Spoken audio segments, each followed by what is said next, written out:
నిన్న మెగాస్టార్ చిరంజీవి నటించిన ఖైదీ నెంబర్ 150 చిత్రం ప్రేక్షకుల ముందుకు వచ్చింది.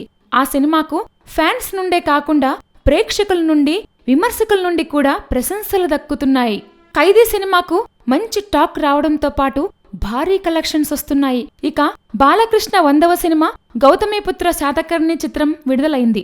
క్రిష్ దర్శకత్వంలో ప్రతిష్టాత్మకంగా తెరకెక్కిన ఈ సినిమా కూడా ఫ్యాన్స్ తో పాటు ప్రేక్షకులను మరియు విమర్శకులను కూడా ఆకట్టుకుంది. దాంతో ఈ 2 సినిమాలు కూడా సంక్రాంతి విజేతలుగా నిలిచాయని సినీ పెద్దల అంటున్నారు. ఈ సమయంలోనే ఈ ఇద్దరు హీరోల్లో నెంబర్ 1 స్థానం ఎవరిది అనేది తేలిపోనుంది. చిరంజీవి 10 సంవత్సరాలు టాలీవుడ్ కు దూరంగా ఉండడంతో సీనియర్లలో నెంబర్ 1గా బాలకృష్ణ కొనసాగుతూ వస్తున్నాడు. అయితే చిరంజీవి రీఎంట్రీ ఇచ్చినా కూడా మునుపటి క్రేజ్ను దక్కించుకోవడం కష్టం.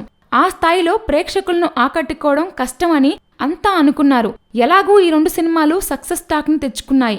అందుకే ఈ 2 సినిమాల్లో ఏది ఎక్కువ కలెక్షన్స్ ను రాబడతాయో ఆ సినిమా హీరోను నెంబర్ 1గా తేల్చేయొచ్చు అంటున్నారు సాధారణ ప్రేక్షకులు. ఫ్యాన్స్ మాత్రం మా హీరో గొప్ప అంటే మా హీరో నెంబర్ 1 అంటూ డబ్బాలు కొట్టుకుంటున్నారు. Please subscribe.